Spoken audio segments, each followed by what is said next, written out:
ربی یسر ولا تعسر وتمم بالخیر وبک نستعین یا فتاح یا فتاح یا فتاح رب زدنا علما رب زدنا علما رب زدنا علما۔ بسم اللہ الرحمن الرحیم۔ اب یہاں پر ہم کل دیکھ چکے تھے کہ وہ جو وہاں کے جو کفار مکہ تھے ان کے بارے میں پوری گفتگو چلی آ رہی ہے۔ پھر اس کے بعد میں اللہ تعالیٰ سورج چاند ستاروں کا، سورج اور چاند، کیونکہ وہ لوگ اسی کو سجدہ کرنے لگ گئے تھے، تو جب اللہ سبحانہ و تعالیٰ سورج اور چاند کا تذکرہ فرمائے تو آیات بتا کے یہ سمجھا رہے تھے کہ سورج چاند سارا نظام چلا رہے ہیں دنیا کا، تمہارے مطلب ان کے ذریعے سے چلایا جا رہا ہے۔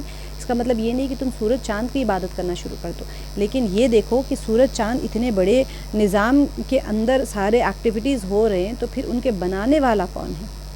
تو جس نے سورج چاند کو بنایا ہے اس رب کی عبادت کرو۔ اور اگر کوئی انسان اس چیز کے ساتھ میں کوئی غرور کرے، اپنی بات پر اڑے رہے، تو پھر پرواہ مت کریے آپ کی ان کی غرور کرنے سے، ان کے تکبر کرنے سے، ان کے نہیں ماننے سے کوئی فرق نہیں پڑتا۔ اللہ تعالیٰ کے پاس تو بہت سارے فرشتے ہیں جو کہ ہمیشہ عبادت میں لگے ہوئے اللہ تعالیٰ کی۔ تو یہ چیز اللہ سبحانہ و تعالیٰ فرما رہے نبی پاک صلی اللہ علیہ وسلم کے ایک تسلی کے لیے۔ اب یہاں پر ومن آیات ہی، اور سے اس کی نشانیوں میں انک تری الارض خاشعۃ۔ اب اللہ سبحانہ و تعالیٰ توحید کی جہاں کہیں بھی آپ کو توحید کا ذکر آنا شروع ہوتا ہے، وہاں پر اللہ سبحانہ و تعالیٰ تخلیق کائنات کے سارے مرحلے بیان کرنا شروع کر دیتے۔ تو پیچھے سورج چاند کے بارے میں تھا، اب یہاں پر زمین کے بارے میں آ گیا کہ نشانیاں بیان کی جا رہی ہیں۔ سورج چاند بھی نشانی ہے، عبادت کرنا ہے تو کیوں کرنا ہے؟ اللہ سبحانہ و تعالیٰ کسی کے اوپر مسلط نہیں فرمائے، کامن سینس سے عقلی دلیل، نقلی دلیل، منطقی دلیل سب دے کے اللہ تعالیٰ فرماتے، پھر پوچھتے بھی تم بتوں کی عبادت کرے، تم سورج چاند کی عبادت کرے، کیا سورج چاند تم کو کچھ دے سکتے؟ یہ خود ایک نظام میں چل رہے، جو خود ایک ڈیوٹی کے اوپر لگا ہوا ہے، وہ کسی کی کیا ضرورت پوری کر سکتا؟ ایسے ہی اللہ تعالیٰ یہاں پر زمین کی مثال دے رہے کہ ومن آیاتہ، اللہ تعالیٰ کی نشانیوں میں سے یہ ہے کہ انک بے شک تم تری الارض، آپ دیکھتے ہو زمین کو، خاشعۃ دبی ہوئی، فَإِذَا أَنزَلْنَا عَلَيْهَا الْمَاءَ، پھر جب اتارتے ہیں ہم علیہا اس پر پانی، ماء پانی، اہتزت وہ ہلتی ہیں، وربت اور پھولتی ہیں، ان الذی بے شک وہ ذات، احیاہا جس نے زندہ کیا اس کو، لمحیی الموتى البتہ زندہ کرنے والا ہے مردوں کو، انہ بے شک علی کل شیء قدیر بے شک وہ ہر چیز پر قادر ہیں۔ یعنی اور اللہ کی نشانیوں میں سے ایک یہ ہے کہ تم دیکھتے ہو زمین سونی پڑی ہوئی ہے، بنجر زمین ہوتی ہے، پھر جو ہی کہ جیسے ہی ہم نے اس پر پانی برسایا، یکایک وہ پھپک اٹھتی ہیں اور پھول جاتی ہیں۔ اب یہ دونوں الفاظ میں آپ کو تشریح میں بتاؤں گے، اہتزت اور ربت کے الفاظ بھی اللہ سبحانہ تعالیٰ نے ایسے نپے تلے الفاظ استعمال کیے ہیں کہ زمین کو بنجر زمین سخت ہوتی ہے، اب سخت زمین کے اوپر جیسے ہی پانی پڑتا ہے وہ نرم پڑ جاتی ہے، اور نرم چیز جب نرم ہوتی ہے تو وہ پھول جاتی ہے۔ تو آپ کوئی چیز زمین کو کھودنا ہوتا بیج ڈالنے کے لیے، تو کھود کے پھر ہم پانی ڈالتے ہیں تو وہ ایک دم پھول جاتی ہے۔ کھودنے کے بعد میں اس کے اندر پانی ڈالنا پڑتا ہے، تو پھر ہاتھ سے ایسے کرو آپ، جیسے زمین جو بندھی ہوئی زمین ہوتی تو وہ تو ایک دم مضبوط رہتی، ابھی وہی زمین کو جب کھود کے باہر نکال کے ڈالتے تو اتنی بڑھ جاتی وہ زمین کا حصہ جو رہتا ہے، ریتی باہر کھودنے کے بعد جب باہر آ جاتی تو اتنی زیادہ دیتی، اور وہی چیز زمین کے اندر رہتی تو دبی ہوئی ایک لیئرڈ اسٹرانگ لیئر رہتا وہ، اور اتنی دبی ہوئی رہتی کہ وہ پھر پھولتی نہیں۔ تو ایسے ہی نرم کب ہوتی زمین؟ پانی پڑنے سے، اور پانی پڑتے ہی وہ ایک حرکت میں آ جاتی اور پھول جاتی، اس کے اندر پھر جب بیج جاتا تو اس کے اندر سے بیج نشونما کر کے باہر نکلتا۔ یہ اللہ سبحانہ و تعالیٰ بہترین انداز میں سمجھا رہے۔ تو ایک بار پھر اللہ تعالیٰ یہاں پر قرآن پاک کی یعنی کہ قرآن میں توحید پر جتنے بھی آیات ہے اس کی طرف اللہ تعالیٰ لوٹ رہے کہ جو مسئلہ میعاد کا پیش خیمہ ہے، میعاد کا مسئلے کا پیش خیمہ کیا ہے کہ مانتے ہی نہیں ہیں مر کے اٹھائے جانے کے بعد میں، تو مرنا اور اٹھنا، مرنا اور زندہ ہونا، یہ سب سے بڑا مسئلہ تھا ان کا۔ تو اگر پہلی آیت میں سورج چاند اور آسمانی آیات کے بارے میں اللہ سبحانہ و تعالیٰ نے گفتگو کی تھی، تو یہاں پر زمین ارض یعنی زمین اور زمینی نشانیوں کا اللہ سبحانہ و تعالیٰ نے تذکرہ فرما رہے ہیں، اور ارشاد فرما رہے ہیں کہ اس کی نشانیوں میں سے یہ بھی ہے کہ تم زمین کو خاشع اور خشک اور بے حرکت پاتے ہو، ایک تو خشوع والی زمین ہے اور خشک ہے اور بے حرکت پاتے ہو، تو جب ہم اس پر بارش کے حیات بخش قطرے بھیجتے ہیں تو پھر وہ حرکت میں آ جاتی ہیں اور نشونما کرنا شروع کر دیتی ہیں۔ اب کتنی اہم آیت ہے یہ کہ وَمِنْ آیَاتِهِ، اور اس کی نشانیوں میں سے، اللہ سبحانہ وتعالیٰ کی نشانیوں میں سے ہے کہ انک ترا، کہ بے شک آپ دیکھتے ہیں، الارض خاشعۃ، زمین کو دبی ہوئی یعنی خشک، آپ کو جیسا خشک زمین دیکھے تو ایک دم پریسڈ رہتی وہ، اور فَإِذَا أَنزَلْنَا، پھر جب ہم نازل کرتے ہیں، علیہا اس پر، الماء پانی، اہتزت تو وہ لہلہاتی ہیں، پھولتی ہیں، وربت اور ابھرنے لگتی ہیں، ان الذی احیاہا۔ اب یہاں پر اصل میں کیا ہو رہا ہے کہ بے حس و حرکت خشک اور مردہ زمین کی اور اس کے یہ تمام آثار حیات جتنے بھی ہوتے ہیں، یہ کیسے جلوہ گو ہو رہے ہیں، کون سی قدرت ہیں جو بارش کے چند قطرے برسا کر مردہ زمین میں اس قدر حرکت اور زندگی پیدا کر دیتے ہیں۔ یہ سب کچھ اللہ سبحانہ وتعالیٰ کے بے انتہا علم اور اللہ سبحانہ وتعالیٰ کی قدرت کی نشانیاں ہیں۔ اسی میں سے ایک نشانی اور اللہ سبحانہ وتعالیٰ کے وجود، جو کچھ بھی اللہ سبحانہ وتعالیٰ کے ہے وہ اس کی علامات ہے، کہ یہ ایک ان علامتوں میں سے یہ ایک علامت ہے۔ اب اس واضح ترین توحیدی مسئلے یعنی زندگی کے مسئلے کو، اب اس سے کیا تھا، جس کے اسرار جو تھے اب بھی بہت سے عظیم دانشوروں سے پوشیدہ ہے کہ زندگی حیات کیسے ملتی ہے۔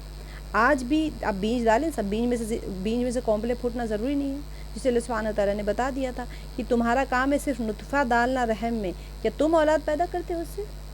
کر کے دکھا دو۔ کتنے لوگ ہوتے ہیں علاج کرواتے ہیں، سب نارمل ہے، نہیں ہو رہے ہیں بچے، تو نطفہ ڈالنا، نطفہ ٹپکا دینا رحم میں، یہ تمہارا کام ہے، اس کے آگے کیا تم اولاد اس کے اندر سے حیات بخشتے ہو؟ حیات کا نظام آج تک کسی کو نہیں پتہ، بیج کون سے بیج میں سے کیا چیز ہے جو کہ اس کے اندر سے وہ ٹریگر کر دیتی ہے جرمینیشن کو، کسی کو نہیں پتہ۔ تو یہ جتنے بھی عقل مند دانشور سائنسدان سب بیٹھے ہوئے کوشش کرتے ہیں، ساری کچھ بائی ڈیفالٹ ہر چیز چل رہی ہے، لیکن کوئی اس کے اندر دخل نہیں دے سکتا، نہ کوئی چیز اگر نہیں اگ رہی ہے کھیتی تو کوئی نہیں اگا سکتا، اللہ سبحانہ تعالیٰ اگر کھیتی کو اگانا روک دے تو یہ جو اس کے اندر اسرار و رموز ہے، اس کے اندر یہ اب بھی بہت سے عظیم جتنے بھی انٹلیکچوئلز ہیں ان سے پوشیدہ ہیں۔ یہ ایک خوبصورت طریقے سے اللہ سبحانہ وتعالیٰ نے یعنی اس میعاد کے مسئلے کو بیان فرمایا اور ارشاد فرما رہے ہیں کہ بے شک جس ذات نے اس مردہ زمین کو زندہ کیا ہے وہی مردوں کو بھی قیامت کے دن زندہ کرے گا۔ تم زندہ کر کے دکھاؤ، کوئی بیج کے اندر سے جرمینیٹ کر کے دکھاؤ، بیج کے اندر سے کومپلا نکال کے دکھاؤ، نہیں کر سکتے۔ تو جب تم یہ نہیں کر سکتے تو پھر تم کچھ بھی نہیں کر سکتے، تو تم عاجز ہو۔ آگے اللہ تعالیٰ جو فرما رہے ہیں کہ ان الذی احیاہا لمحیی الموتى، بے شک جس اللہ نے زندہ کیا اس زمین، احیاہا جو یہ ہا ہے اس کا ضمیر کا مرجع ہے ارضا، زمین، تو ضمیر لوٹ رہی ہے زمین کی طرف، تو یہ یقیناً لمحیی الموتى، یقیناً وہی زندہ کرنے والا ہے مردوں کو، انہ علی کل شیء قدیر۔ اب یہ میعاد کا مسئلہ تھا، یہ میعاد کو مانتے نہیں تھے، تو اس کی قدرت کے دلائل ہر جگہ ظاہر ہیں، اور اللہ سبحانہ وتعالیٰ کی نشانیوں کو ہر سال اپنی آنکھوں سے دیکھتے ہو، اور پھر میعاد میں کیوں شک و شبہ کا اظہار کرتے ہو اور اسے محال سمجھتے ہو؟ کس قدر نادانی، جہالت، غفلت اور بے خبری کا انسان شکار ہے، کہ جو الہاد ملحدین ہوتے ہیں، آگے بھی بتا دیں گے اللہ سبحانہ وتعالیٰ کے جو الہاد کرتے ہیں، اللہ سبحانہ وتعالیٰ یہ دہری جو ہوتے ہیں، مانتے ہی نہیں اللہ کو، وہ یہ کہتے ہیں کہ سب چل رہا ہے اپنے آپ سے، سسٹم چل رہا ہے، تو اپنے آپ سے کون سے سسٹم چل سکتا ہے، اور اس کی سب چیز کے لیے ٹائم فکسڈ ہے، یہی ٹائم پہ سارا کچھ ہونا ہے۔ تو خاشعہ جو ہے خشوع کے مادے سے ہیں، اور دراصل اس کا انکساری یعنی خشوع کس کو کہتے ہیں؟ انکساری کو کہتے ہیں، جس میں ادب کے پہلو کو مد نظر رکھا گیا ہے۔ اب دیکھیں خشک زمین کے بارے میں ایسی تعبیر کا استعمال اصل کیوں ہوا ہے؟ ایک طرح کا ایک کنایا ہے، یعنی اگزامپل کے طور پہ کہا گیا جب زمین خشک اور پانی سے محروم ہوتی ہے تو ہر قسم کی نباتات اور پھولوں پھلوں سے عاری ہوتی ہے، اس کے اندر پھول پھل تو کچھ ہوتے نہیں ہیں، خالی ہوتی ہیں اس سے، بالکل ایسے جیسے ایک خاضع اور خاشع انسان یا بے جان مردہ ہوتا ہے۔ ہم جب کہتے ہیں کہ ایک انسان کے اندر خشوع ہونا چاہیے، خضوع ہونا چاہیے، تو کیا مراد ہے اس سے؟ وہ ایسا ہو جیسا کہ بے جان مردہ ہوتا ہے، مردہ زمین ہوتی ہے، اس میں کچھ بھی جان نہیں، یعنی بالکل عاجز ہوتی ہے۔ خشوع کا یعنی کہ وہ تابع ہوتی ہیں، اس کے اوپر پانی ڈالی تو وہ پھول گئی، ورنہ وہ چپ چاپ بیٹھی ہوئی۔ مردے کے پاس کوئی اختیار ہوتا ہے؟ اس کو غسال پکڑ کے غسل دے دیتا ہے، جدھر پلٹاؤ ادھر، آپ زندہ ہو گئے ادھر ادھر پلٹاؤ، منڈی ٹیڑھی کرو، تو کوئی مانتا ہے وہ چیز کو کہ میرا ہاتھ موڑ رہا ہے، میرا تم کیوں پانی ڈال رہے ہو؟ تو اختیارات نہیں ہوتے کسی کے پاس جب تک کہ آپ کے پاس حیات ہوتی ہے۔ مردے کے پاس کوئی اختیارات نہیں ہوتے. تو اس کا مطلب ہے کہ انسان کے اندر خشوع اور خضوع اس معیار کا ہونا چاہیے کہ اس کا اپنا اختیار ہی نہ ہو اس کو کسی چیز کسی فیصلے میں، بس ہر فیصلہ وہ اللہ سبحانہ و تعالیٰ کے مرضی کے تابع کر لے اپنے آپ کو. جیسے کہ وہ زمین ہے جو مردہ تھی، اللہ سبحانہ و تعالیٰ نے بارش برسائی، اللہ کا حکم ہوا کہ بھئی اس کے اندر سے نرم ہو جاؤ، پھولو، اور زمین میں سے تم نشو و نما کرو بیجوں کو، تو اللہ کے حکم کو وہ اطاعت کے ساتھ مان رہی ہے. تو یہ ہوتا ہے خواشہ، یعنی بالکل ایک مردہ چیز. انسان کو بھی ایسے ہی خشوع اختیار کرنا ہے. تو لیکن جو ہی اس پر بارش برسی تو کیا ہوا، وہ اس میں سے نئی زندگی حاصل کرنا شروع کر دی. تو اب اس میں ایک کیا حرکت آ گئی، نشو و نما شروع ہو گیا. ربط ہوتا ہے ایک ربو بروزن غلو کے ہوتا ہے، اس کا مادہ ہے جس کا معنی ہے کہ جو انسان اللہ تعالیٰ نے جو کائنات کی افزائش فرمائی ہے اور نشو و نما کیا ہے، اور ربا سود کو بھی کہتے ہیں. تو اس مادے سے ہیں ربا کے، اب ربا سود کو کہتے ہیں. اب دیکھیں سود سے یہاں پر ربط کیوں آیا ہے، کیونکہ ربا جو سود خور ہوتا ہے، ربا خوار جو ہوتا ہے، اپنا قرضہ اصل جو اس کا مال ہوتا ہے اس کو بڑھا چڑھا کر اضافے کے ساتھ واپس لیتا ہے. اہتزت بروزن حز اس کے مادے سے ہیں جس کا معنی ہے زبردست حرکت کرنا، یعنی ایک دم حرکت میں آ جانا کوئی چیز. تو اللہ سبحانہ و تعالیٰ نے کیا فرمایا، اہتزت و ربط. تو اللہ سبحانہ و تعالیٰ یہاں پر کیا فرما رہے ہیں کہ زمین حرکت میں آ جاتی ہیں اور پھر ابھرنے لگتی ہیں، ایکچول زمین سے بڑھ گئی. جیسے کہ مال جو ہوتا ہے وہ ایکچول مال کے اوپر کوئی مال ایکسٹرا لے کے وہ ربا یعنی سود لے رہا ہے، مال کے اوپر مال لے رہا ہے. تو زمین بڑھ جاتی ہے، ابھر جاتی ہیں، اپنی ذات کو پھیلا لیتی ہیں. جیسے کہ وہ مال پھیل گیا، پھیل کے بڑھ گیا. حالانکہ ربا حرام ہے، سود لینا حرام ہے، لیکن مال کے اوپر مال لے رہا ہے اور اس کا بغیر کسی چیز کے وہ نفع اٹھا رہا ہے، بغیر اس کا کوئی محنت نہیں لگی، کچھ نہیں لگی، اٹھا لے رہا ہے. تو اس طرح سے وہ مادہ ایک ہی ہے. تو اہتزت یعنی کہ وہ چیز جس کے زبردست حرکت کے ہے، اور ربط جس کے معنی ہے کہ نشو و نما یا پھر جو افزائش ہوتی ہے اور اس کی نشو و نما ہے اس کے معنی میں آتے ہیں. آگے کی جو آیت ہے اسی اندر جو یعنی کہ اللہ سبحانہ و تعالیٰ مثال دے رہے ہیں کہ زمین مردہ ہے، اللہ تعالیٰ نے اس کو حیات بخشی ہے. پانی جب جیسے اس کے اوپر برسا اہتزت و ربط ان الذی احیاہا لمحی الموتى انہ علی کل شیء قدیر، کہ اللہ تعالیٰ نے اس کو زندہ کیا اور اسی طرح اللہ سبحانہ و تعالیٰ مردوں کو زندہ کریں گے. آگے ان الذین یلحدون فی آیاتنا لا یخفون علینا، بے شک وہ لوگ جو یلحدون کمی کرتے ہیں یا الحاد کرتے ہیں، فی آیاتنا ہماری آیات میں، لا یخفون علینا نہیں چھپ سکتے ہم پر، افمن یلقا پھر وہ جو ڈالا جائے گا، فی النار جہنم میں، خیر بہتر ہے، ام من یأتی آمنا یوم القیامہ، یا جو یأتی آئے گا آمنا امن میں، یوم القیامہ قیامت کے دن. اعملوا عمل کرو، ما شئتم جو چاہتے ہو تم، انہ بما تعملون بصیر بے شک وہ ساتھ اس کے ہیں جو تم عمل کرتے ہو دیکھنے والا، بے شک وہ ساتھ اس کے جو تم عمل کرتے ہو دیکھنے والا ہے. جو لوگ ہمارے آیات کو الٹے معنی پہناتے ہیں وہ ہم سے کچھ چھپے ہوئے نہیں ہیں. خود ہی سوچ لو کہ آیا وہ شخص بہتر ہے جو آگ میں جھونکا جانے والا ہے، یا وہ جو قیامت کے روز امن کی حالت میں حاضر ہوگا. یعنی کرتے رہو جو کچھ تم چاہو، تمہاری ساری حرکتوں کو اللہ تعالیٰ دیکھ رہے ہیں. یہاں پر یہ آیت میں حق کی تحریف کرنے والوں کا ذکر ہے، یعنی حق سے منحرف ہو جاتے ہیں، ہٹ جاتے ہیں، بہک جاتے ہیں، ان کا ذکر ہے. تو پیچھے آیت میں تھا اللہ تعالیٰ نے پروردگار عالم کی آیات اور نشانیوں کا ذکر تھا.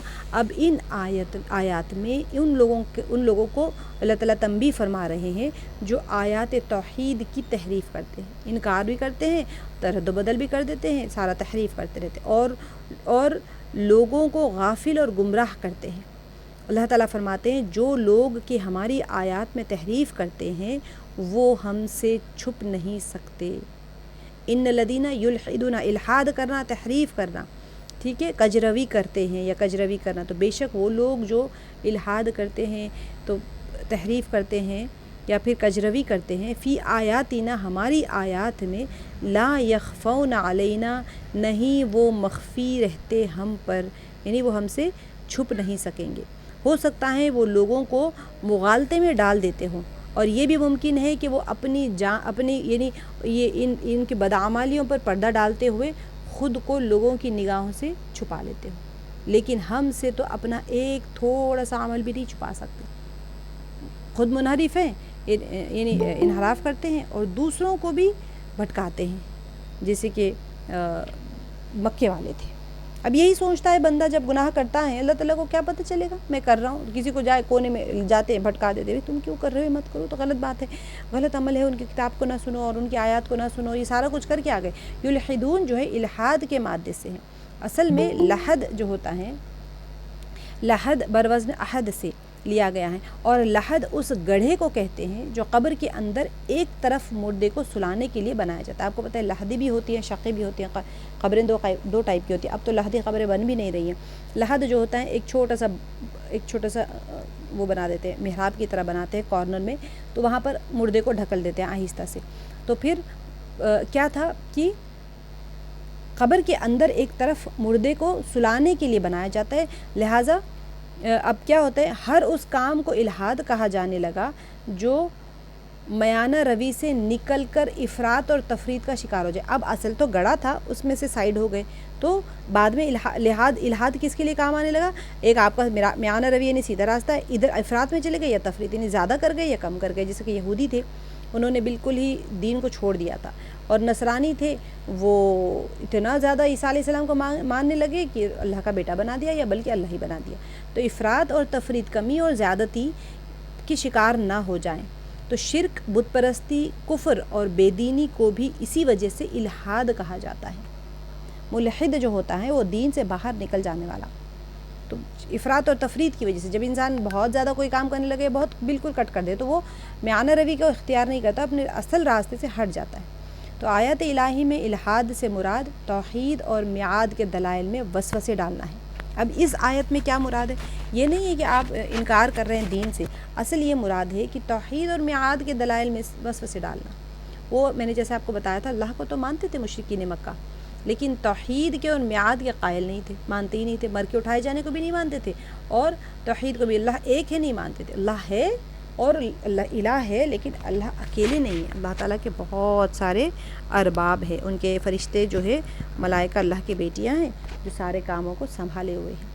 تو شرک، بت پرستی، کفر اور بے دینی کو بھی اسی وجہ سے الحاد کہا جاتا ہے۔ تو اب یہ جو آیت ہے، اس کے اندر آیات الہی میں الحاد سے مراد کیا ہے، توحید اور میعاد کے دلائل میں وسوسے ڈالنا ہے۔ مر کے اٹھائے جانے میں وسوسے ڈال رہے ہیں، اور توحید کے بارے میں وسوسے ڈال رہے ہیں، یہ ممکن ہے، یہ نہیں ہے، جو بھی ان کے وسوسے ہوتے ہیں وہ ڈال رہے ہیں، تو جو پہلے کی آیات میں آ چکا ہے۔ اب یہاں پر تمام آیات مراد ہیں، چاہے وہ تکوینی ہو یا تشریعی ہو، جو قرآن مجید اور آسمانی کتابوں میں نازل ہو چکی ہیں۔ یعنی کہ یلحدون سے یہاں پر جو آیا ہے کہ یلحدون جو ہے، اس سے مراد کون سی نشانیاں ہیں، تو وہ ساری آیات جو قرآن پاک میں ان الذین یلحدون فی آیاتنا، تو اللہ تعالیٰ ہماری آیات سے وہ کجروی کرتے ہیں، تو اس سے کون سی آیات مراد ہے، تو ممکن ہے کہ جو تمام قرآن پاک میں آیات ہیں یعنی اس میعاد سے متعلق، وہ ساری آیات مراد ہیں۔ اب ممکن ہے، مفسرین کے اقوال ہے یہ۔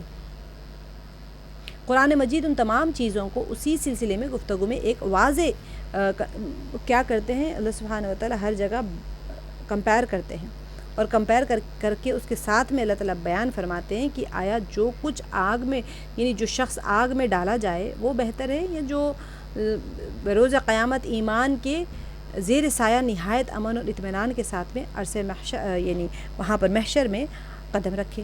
اللہ سبحانہ وتعالیٰ کا ایک بہت پیارا طریقہ، پیارا انداز جو ہوتا ہے قرآن پاک میں، کوئی مشکل بات لگے نا سمجھ میں آنے کے لیے، تو وہاں ایک ایگزامپل دے دیتے ہیں اللہ تعالیٰ، اور مثال سے سمجھا دیتے ہیں۔ اب یہ والا سمجھ نہیں آئے کہ بے شک وہ لوگ جو کجروی کرتے ہماری آیات میں نہیں، وہ مخفی رہتے ہم پر، تو موٹے دماغ والوں کو سمجھ کیا بولنا چاہ رہے اللہ تعالیٰ اس کے اندر، ہم تو کجروی نہیں کرتے، اللہ کے دین کو پھیلا رہے ہیں، اللہ کی آیات میں تو کچھ نہیں کر رہے ہیں، ہمارے لیے کیا مثال ہے اس میں سے کہ ہم مخفی نہیں رہتے، تو کیا مراد ہے اس سے، جو کم اس کے ہوتے ہیں۔ اب اللہ تعالیٰ مثال دے رہے ہیں۔ افمن یلقا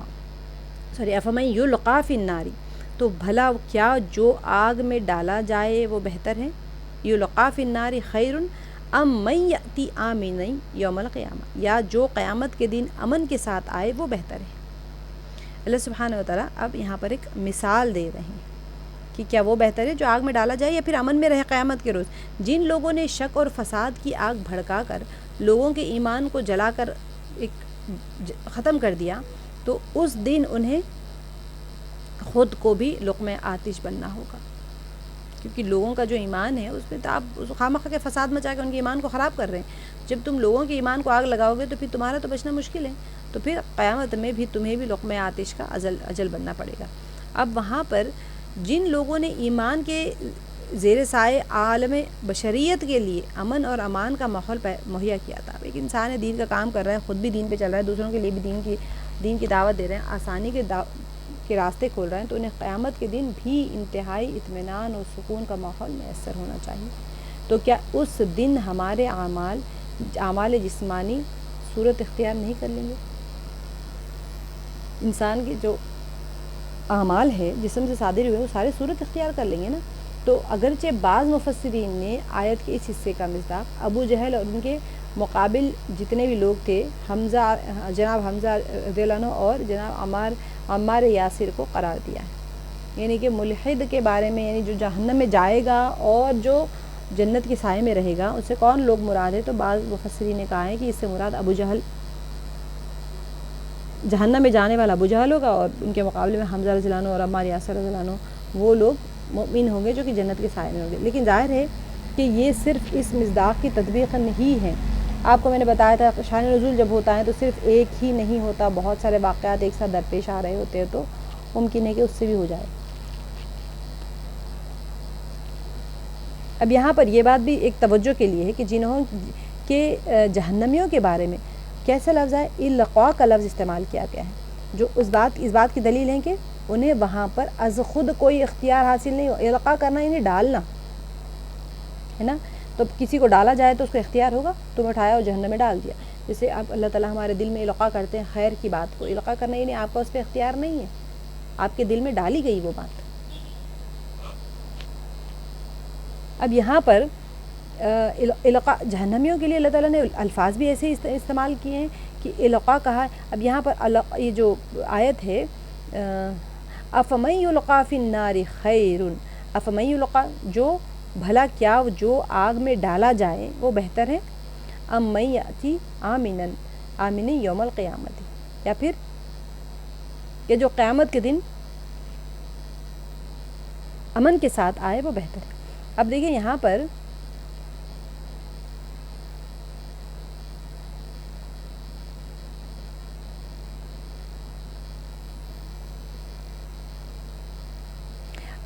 جو ہے اللہ سبحانہ تعالیٰ نے جہنمیوں کے لیے تو لفظ القاء کا استعمال کیا ہے۔ اب اس بات کی دلیل ہے کہ انہیں وہاں پر کوئی اختیار نہیں ہوگا، اور جو بہشت جنتی لوگ ہوں گے ان کے بارے میں یأتی آنے کے لیے استعمال ہے، تو یعنی اس کی تعبیر اگر ہم دیکھا جائے تو جو ان کے احترام اور ارادے کی آزادی بھی یہاں پر ظاہر ہوتی ہے کہ اور جو کہ ان کو اور امن اور سکون کے انتخاب کی دلیل ہوتی ہے۔ آپ کو چوائس ہے یہاں پر یأتی آمنن، یعنی کہ اس دن امن کے ساتھ آئے، اور ان کو کہا ڈالے گئے، یعنی وہ آگ میں ڈالے جائیں، اور جنتیوں کا کہا جائے جو قیامت کے دن امن کے ساتھ آئیں، یعنی آپ استقبال ہوتا ہے، آپ خود اپنی پیس پہ اپنی سپیڈ پہ چل کے جاتے ہیں، بھاگ کے جائیں، دوڑ کے جائیں، آرام سے جائیں، جیسے جانا جائیں۔ لیکن آپ کو اگر ڈالا جا رہا ہے تو پھر آپ کا اختیار نہیں ہوتا، آپ چل کے جانا، دوڑ کے جانا، بھاگ کے جانا، نہیں جاؤں گی میں ابھی بیٹھ جاؤں گی تھوڑی دیر، کچھ بھی اختیار نہیں، آپ کو بس جب حکم ہوگا ڈال دیا جائے، پھینک دیا جائے۔ تو جنتیوں کے لیے الفاظ بھی اللہ سبحانہ تعالیٰ نے ایسے ہی استعمال کیا، احترام میں اور اکرام میں۔ اب اس کے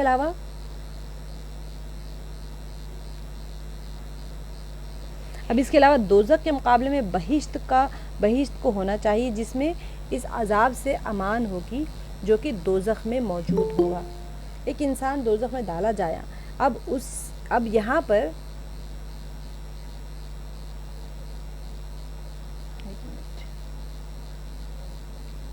اللہ تعالیٰ یہاں پر کیا فرما رہے ہیں، جب کسی کی ہدایت سے مایوس ہو کر اسے اپنے حال پر چھوڑ دیتے ہیں اور کہتے ہیں جو تمہارا جی چاہے کرو، تو اس کا کیا مطلب ہوا؟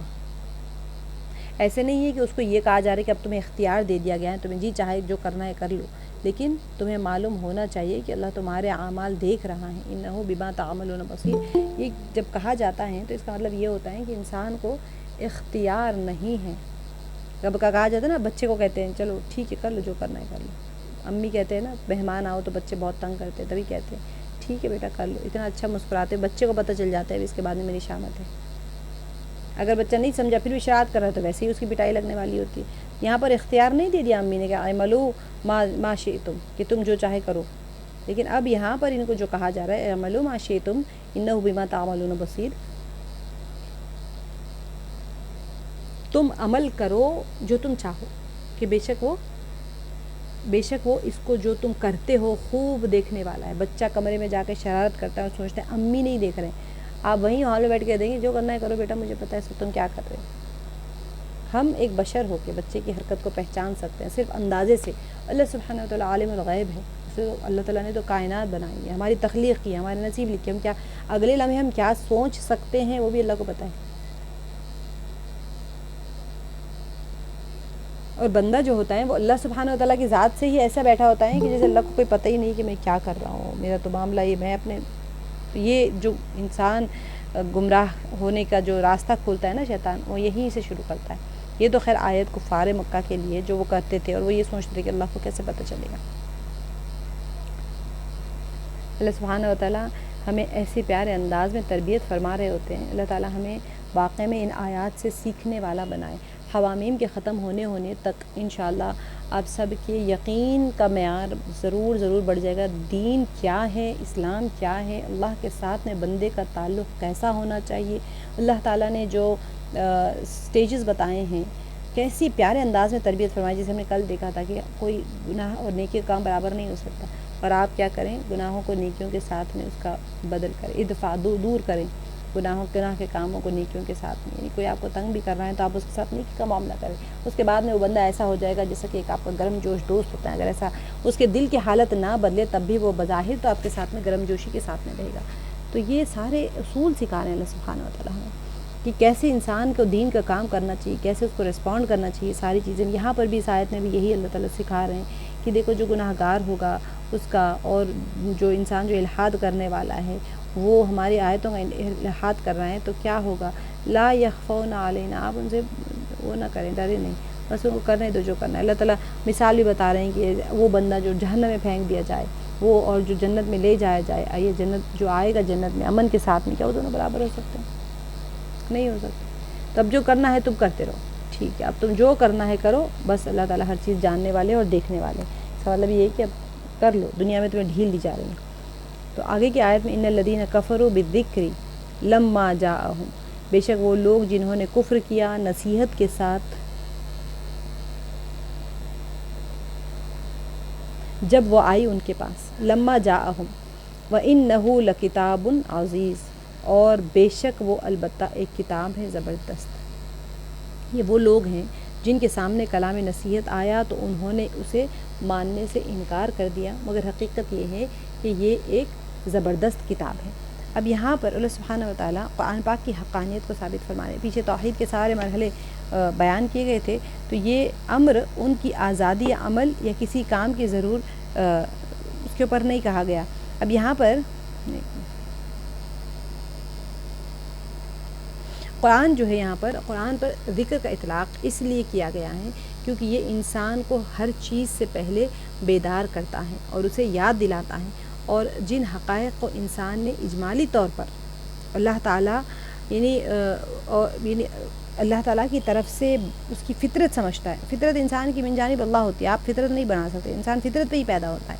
تو کیا ہوتا ہے، اللہ تعالیٰ کی ایک خداداد فطرت کے ذریعے سے دریافت کیا ہے، تو اس کی مکمل وضاحت جتنی بھی ہوتی ہے اور تمام اس کی جو تشریح ہوتی ہے وہ کرتا ہے یہ جو آیت ہے۔ تو اس قسم کی تعبیر اللہ تعالیٰ نے قرآن مجید کی دوسری آیات میں بھی فرما چکے ہیں، کہ جن میں سے ایک سورہ حشر کی نوی آیت ہے جس میں ہم نے ہی اس ذکر اور یاد آوری کو نازل کیا ہے اور ہم ہی یقینی طور پر اس کی حفاظت کریں گے۔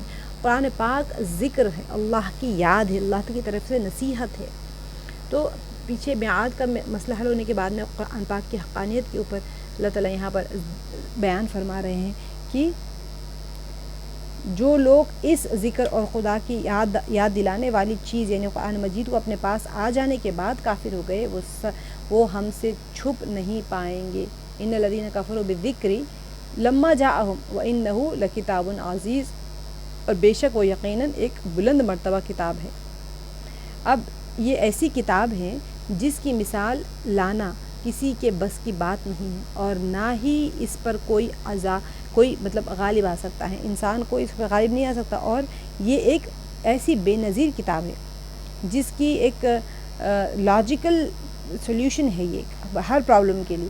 اور یہ بات کلیئر ہونی چاہیے کہ اس کی جو دلائل ہے اللہ تعالیٰ نے جو دی ہے وہ ایک دم محکم اور ٹھوس ہے. ایسا نہیں ہے کہ ٹائم پیریڈ کے ساتھ میں اس کے لاز اور اس کی جو ایگزامپلس ہے وہ چینج ہو جائے. جیسا کہ فار ایگزامپل ڈاروین کی تھیوری تھی. ڈاروین نے کہا کہ انسان جو ہے ہر انسان پہلے بندر تھا، اس کے بعد میں ایولیوٹ ہوتے ایولیوشن ہوا اور وہ انسان بن گیا. اب انسان کے بعد میں کچھ اور بننا چاہیے تھا نا، ایولیوشن کے حساب سے نہیں بنتا ہے، سوری ایولیوشن جو ہوتا ہے انسان تو ایوالو ہو گیا انسان.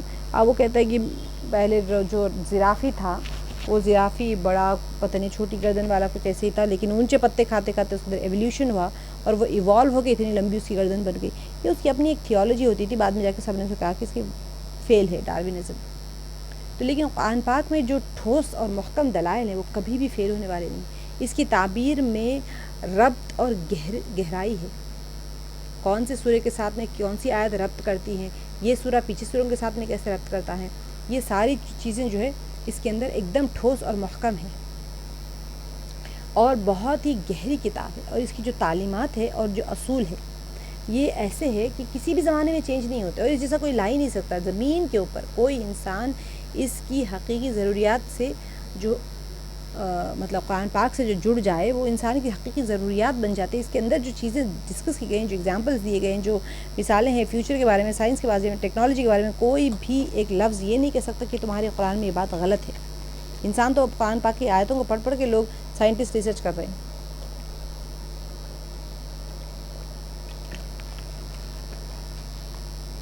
بلکہ جب قرآن پاک کی آیات ہے جب کسی کے سامنے یعنی ان کے سامنے جب پڑھی جائے وہ حیران ہو جاتے ہیں اس آیتوں کو پڑھ کے کہ ہم اتنی ٹیکنالوجی ڈیولپ ہونے کے بعد میں آج جو فینومینا کو ہم سمجھ پایا، تمہاری کتاب میں پہلے سے لکھا ہوا ہے فینومینا. سبحان اللہ. آگے جو فرما رہے لا یاتیہ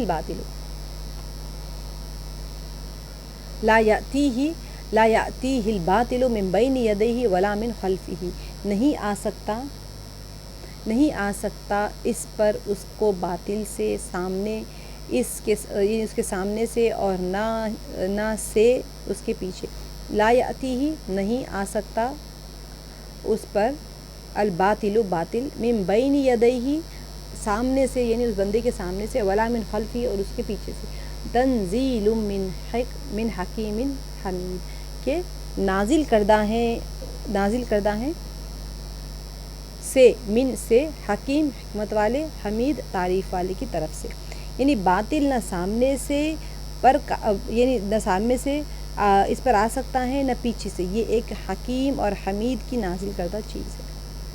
ابھی جو قرآن پاک کے اوپر ان کا جو ایک بحث چل رہی ہوتی تھی، جب یہ لوگ کیا کرتے تھے، اس کتاب کی ایک اور واضح صفت اللہ تعالیٰ نے یہاں پر بیان کر دی اور ایک عظمت کو بیان کرتے ہوئے اللہ تعالیٰ فرما رہے ہیں کہ کسی قسم کا باطل نہ تو اس کتاب کے آگے سے آ سکتا ہے اور نہ ہی اس کے پیچھے سے، کیونکہ یہ جو ہے اللہ سبحانہ و تعالیٰ کی طرف سے نازل کی گئی ہے. تنزیل یہاں پر جو ہے تنزیل من حکیم حمید. اب یہاں پر لا یاتیہ الباطل کے بارے میں مفسرین کے مختلف اقوال ہیں، جن میں سے زیادہ جامع یہ ہیں کہ نہ تو وہ اس کے مفاہیم میں کوئی وہ نقص نکال سکتے، کوئی بھی انسان، نہ قرآن پاک کے جو مفہوم ہیں اس کے اندر کوئی نقص نکال سکتے ہیں، اور نہ ہی کبھی کوئی آیت اس کے اندر کی منسوخ ہو سکتی ہے. قرآن پاک ختم پوری کی پوری نازل ہو گئی، اب یہ نہیں کہہ سکتے کہ یہ آیت منسوخ یعنی کہ حکم ہٹا دیا جائے. ٹھیک ہے، اب آپ جیسے آج سود حرام ہے، ایسے نہیں ہو سکتا کہ 10 15 20 سال 50 سال 100 سال 200 سال کے بعد میں آپ کہیں کہ بھئی قرآن پاک میں یہ حکم غلط تھا، جو سود ہے اس کو تو حلال کر دینا چاہیے. ایسے ہی کوئی بھی بات اس کے اندر منسوخ نہیں ہو سکتی. کوئی آیت بلکہ کوئی کلمہ نہ اس سے کم ہوا اور نہ ہی کوئی چیز اس پر اضافہ کی گئی. اور دوسرے لفظوں میں کیا ہے، تحریف کرنے والوں کے ہاتھ اس کے بلند تحریف کون کرتے تھے؟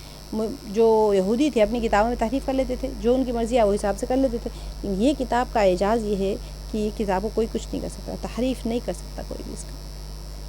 سبحان اللہ. آگے کی جو آیت ہے کہ آپ سمجھ آئیے آیت لا یعنی قرآن پاک کی حقانیت کو اس کے ثابت کیا جا رہا ہے کہ لا یأتیہ الباطل، نہیں آ سکتا اس کے پاس باطل یا جھوٹ، من بین یدیہ اس کے آگے سے، ومن ولا من خلفہ اور نہ اس کے پیچھے سے، تنزیل من حکیم حمید، کہ اتاری ہوئی ہے بہت حکمت والے کی طرف سے جو بہت خوبیوں والا ہے. اللہ سبحانہ و تعالیٰ خود اس کی حفاظت فرما رہے ہیں، تو کوئی اس کے اندر تبدیلی لانے کی ہمت بھی نہیں کر سکتا. آگے کی جو آیت ہے ما یقال لک الا ما قد قیل للرسل من قبلک ان ربک لذو مغفرۃ وذو عقاب علیم. اب یہاں پر اے نبی صلی اللہ علیہ وسلم، آپ سے جو کچھ کہا جا رہا ہے، اس میں کوئی چیز بھی ایسی نہیں ہے. لا یقال لک الا ما قد قیل للرسل من قبلک، آپ سے جو یہ لوگ تنگ کرنے کے لیے جو کہہ رہے ہیں، آپ کے اکیلے کے لیے نہیں، پیچھے رسولوں کے ساتھ میں بھی ان کا یہی رویہ ہوا کرتا تھا.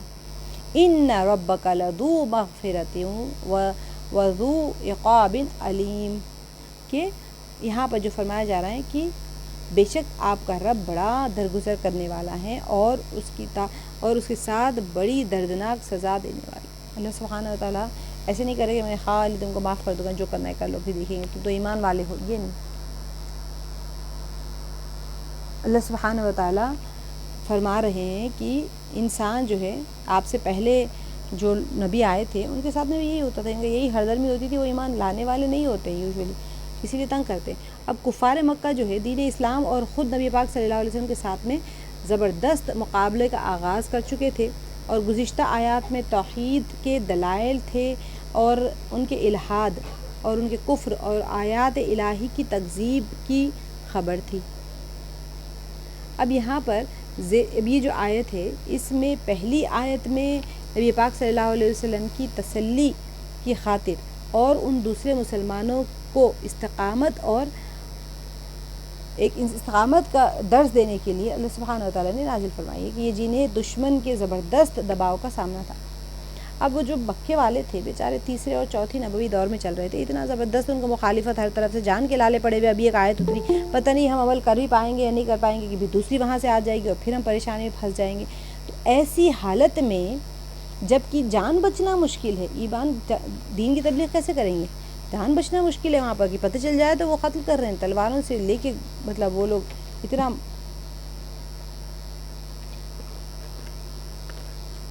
اب یہاں پر اس ایسی صورت میں نبی پاک صلی اللہ علیہ وسلم فرمایا جا رہا ہے کہ اگر آپ کو ساحر کہتے ہیں، جنہیں جادوگر کہتے ہیں، تو آپ سے پہلے انبیاء کو بھی یہی کہا کرتے تھے.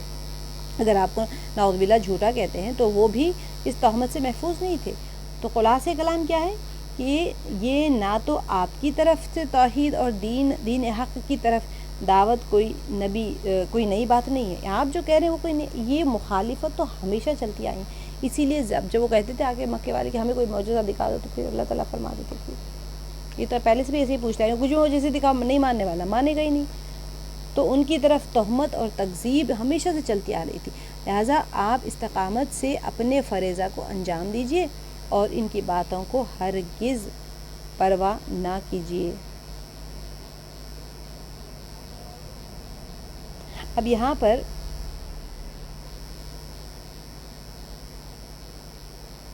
اب بعد کے جملے میں اللہ تعالیٰ کیا فرمایا، بعد کے جملے اور آئندہ کی آیات جو ہوتی ہیں اس کے اندر اللہ سبحانہ وتعالیٰ نے کیا فرمایا، ما یقال لک الا ما قد قیل للرسل من قبلک ان ربک لذو مغفرۃ وذو عقاب علیم، کہ بے شک آپ کا رب یقیناً بخشنے والا اور دردناک عذاب دینے والا ہے. یہ اصل اہم بات ہے کہ اللہ سبحانہ وتعالیٰ ان کے ساتھ میں ان ربک لذو مغفرۃ وذو عقاب، اللہ تعالیٰ بہت سخت پکڑ کرنے والے بھی اور عذاب دینے والے بھی. بعض مفسرین نے یہ احتمال ذکر کیا ہے کہ اس جملے سے مراد یہ نہیں، اچھا اب یہ ہے کہ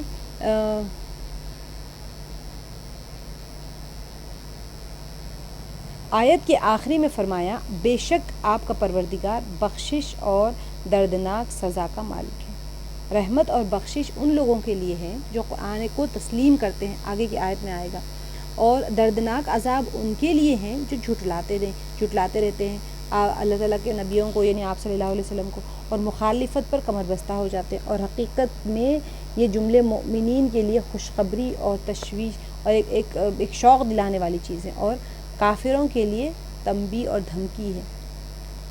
تو مغفرت کو عقاب پر مقدم کرنے کی وجہ دوسرے مقامات کی طرف، دوسرے مقام غضب پر رحمت کی سبقت۔ اب دیکھیں یہاں پر اللہ سبحانہ وتعالیٰ نے کیسے کہا ہے، ان ربک لذو مغفرت وذو عقاب علیم، کہ اللہ تعالیٰ یقیناً بخشنے والا ہے اور دردناک عذاب۔ تو بخشش کو پہلے کیوں لائے؟ عذاب پہلے لا لیتے، ذکر کرنے میں بھی، الفاظ میں بھی آگے پیچھے جو ہو رہا ہے، تو اللہ تعالیٰ نے سب سے پہلے مغفرت کے بارے میں کہا ہے اور پھر عذاب کے بارے میں کہا ہے، کیونکہ اللہ سبحانہ وتعالیٰ کی سنت مبارکہ ہے کہ جب کبھی اللہ کے عذاب اور نعمت کا ذکر آتا ہے تو سب سے پہلے نعمت کا ذکر کرتے ہیں اللہ تعالیٰ، پھر عذاب کا ذکر کرتے ہیں۔ اسی طرح آگ آ جائے تو سب سے پہلے اللہ سبحانہ وتعالیٰ مغفرت کی رحم کا ذکر کرتے ہیں، پھر جہنم میں جلانے کا ذکر کرتے ہیں۔ تو یہ اصل میں یہی ہے کہ غضب پر رحمت کی سبقت پر دلیل ہی ہے۔ اب آگے کی آیت دیکھیں، وَلَوْ جَعَلْنَاهُ قُرْآنًا أَعْجَمِيًّا لَقَالُوا لَوْ، اب دیکھیں ان کی عجیب قسم کی ان کی وہ ہوتی تھی، آبجیکشنز ہوتے تھے۔ پہلے تو آپ سے کہ وہ جھوٹ بول رہے ہیں، وہ بول رہے ہیں، یہ بول رہے ہیں، اس کے بعد میں اب ایک نیا تھا ان کا کہ وَلَوْ جَعَلْنَاهُ، اور اگر بناتے ہم اس کو قرآنًا عَجَمِيًّا، قرآن عجمی، جعلناہو یعنی کہ ہو کی ضمیر لوٹ رہے ہیں کہ قرآن کی طرف، اگر ہم بناتے اس کو عجمی قرآن یعنی عجمی زبان میں لاتے، لَقَالُوا لَوْلَا فُصِّلَتْ آیَاتُهُ، تو کیا کرتے یہ لوگ؟ البتہ وہ کہتے کیوں نہ کھول کر بیان کی گئی ہیں آیات اس کی، یعنی جو قرآن پاک کی آیت ہے، اعجمی و عربی، کیا عجمی اور عربی، قل هو للذین آمنوا، کہہ دیجئے وہ ان لوگوں کے لیے جو ایمان لائے ہیں، کیا ہے؟ ہدی و شفا، ہدایت اور شفا۔ کیا کس چیز کے بارے میں بات ہو رہی ہے؟ قرآن پاک کے بارے میں۔ والذین لا یؤمنون فی آذانہم، اور وہ لوگ نہیں جو ایمان لاتے، لا یؤمنون ایمان نہیں لاتے، فی آذانہم ان کے کانوں میں وقر، پیچھے بھی ہم پڑھ چکے ہیں، وقر یعنی کوئی بوجھ ہے، وہ سن نہیں سکتے، وہو علیہم عمی، اور وہ ان پر اندھاپن ہے۔ یہ گناہوں کی وجہ سے ہوتا ہے، دیکھنے میں انسان دیکھتا ہے سب کچھ، لیکن گناہوں کی وجہ سے دل کی آنکھ اندھی ہو جاتی ہے۔ تو پھر کیا ہوتا ہے؟ ہدی و شفا، ان کے لیے جو نیکوکار بندے ہیں ان کے لیے یہ ہدایت بھی ہے اور یہ شفا بھی ہے۔ اور والذین لا یؤمنون، اور وہ لوگ جو ایمان نہیں لاتے، فی آذانہم، اور ان کے کانوں میں بوجھ،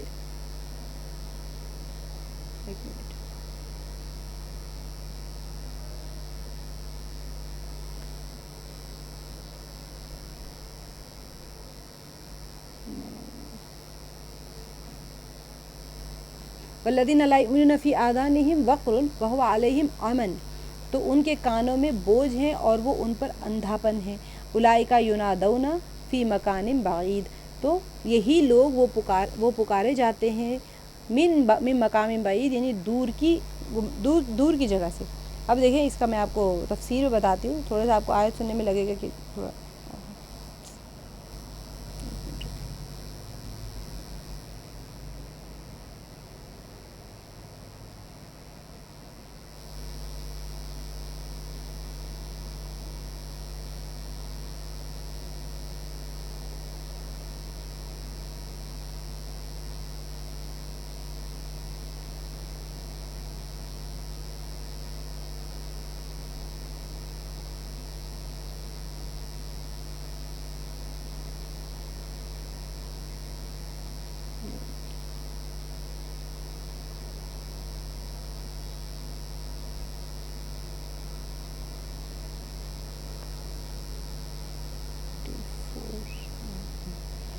تو یہاں پر ولو جعلناہ قرآن اعجمی، اور اگر ہم بنا دیتے اسے عجمی قرآن۔ اب ان کا کیا تھا، ہمیشہ کوئی نہ کوئی پرابلم تو ان کا ہوتا ہی رہتا ہمیشہ۔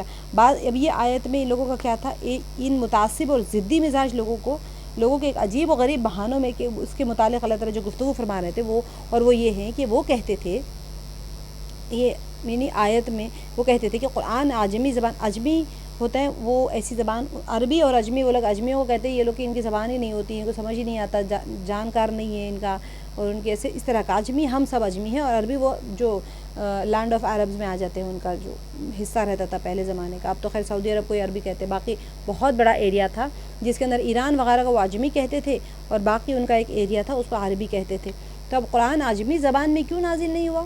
تاکہ ہم اسے کیا سمجھتے ہیں ہم لوگ، ایک یعنی کہ ایک خوشخبری سمجھتے، یا پھر اس کو ایک اہمیت دیتے ہم اس کو ایک، اور غیر عرب بھی اس سے زیادہ استفادہ کرتے ہیں. عرب کے جو سرزمین عرب پہ رہنے والے ان کے علاوہ اجمی بہت زیادہ تھے، تو وہ لوگ اس سے زیادہ فائدہ حاصل کر لیتے تھے.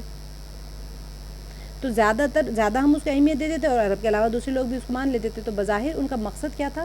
ان کا مقصد یہ تھا کہ عوام الناس اس سے کچھ نہ سمجھ سکے، اس طرح سے انہیں یہ کہنے کی بھی ضرورت نہ رہے کہ یہ قرآن جو ہے نہ سنو، اور شور مچا کر اسے بے اثر کر دیتے تھے. اب یہاں پر ان کا ایک بہت سارے شبہات میں سے ایک شبہ رہتا تھا، یہ اعجمی زبان میں کیوں نہیں نازل ہوا؟ تو اسی موقع پر قرآن مجید ان کا جواب دیتے ہوئے فرماتے ہیں کہ اگر ہم اسے اعجمی قرآن بناتے تو وہ یقیناً یہی کہتے کہ اس کی آیات کیوں واضح نہیں ہیں، یہ اس قدر پیچیدہ کلام کیوں ہے، یہ تو ہماری سمجھ سے بالاتر ہے. تو یہاں دیکھیں وَلَوْ جَعَلْنَاهُ قُرْآنًا أَعْجَمِيًّا لَقَالُوا لَوْلَا فُصِّلَتْ آیَاتِهِ، اور اگر ہم بنا دیتے اسے اعجمی قرآن تو ضرور وہ کہتے کیوں نہیں کھول کر بیان کی گئی ہیں اس کی آیات. اعجمی وعربی قل، آپ کہہ دیجئے هو للذین آمنوا ھدی وشفاء، کیا کتاب اعجمی اور رسول عربی، آپ کہہ دیجئے وہ ان لوگوں کے لیے جو ایمان لائے ہدایت اور شفا ہے.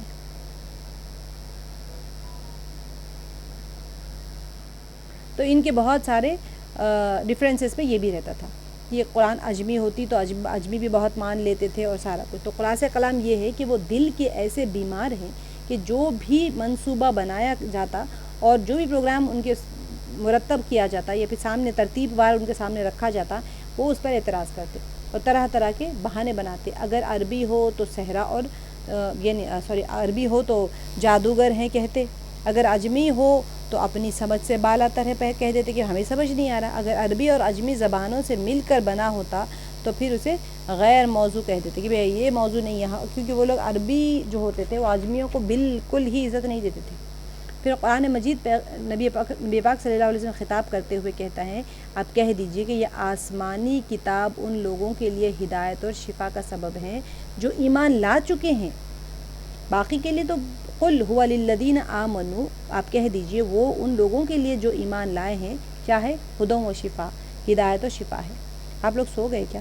کل بھی سو گئے تھے سب لوگ، تھوڑا جاگتے رہیے، قرآن پاک ہو رہی ہے نا.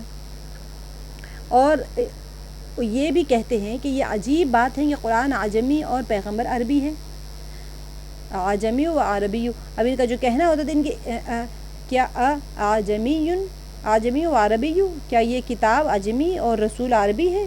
تو ان کی بہت ساری وہ آتے تھے، پہلے تو کہتے تھے عجمی زبان میں آ جاتی ہے، پھر کہتے کہ بھئی ایسے کیسے ہو سکتا کہ اگر عجمی زبان میں آ جاتی تو وہ کہتے کہ اس کی آیات کیوں کھول کے نہیں ظاہر کی گئی، اور قرآن تو عجمی ہے اور پیغمبر عربی ہے تو عجمی کو ہی پیغمبر بنا دیتے. اب کتاب جب کہ یہ کتاب عربی زبان میں نازل ہو چکی ہیں اور سب لوگ اس کے مفاہیم جتنے مفہوم ہے اور اس کے مطالب ہے اس کو اچھی طرح سمجھ بھی سکتے ہیں، اور قرآن کی دعوت اور اس کے جتنے بھی پیغام ہیں اس کی گہرائی تک بھی پہنچ سکتے ہیں کیونکہ ان کی اپنی زبان ہے عربی.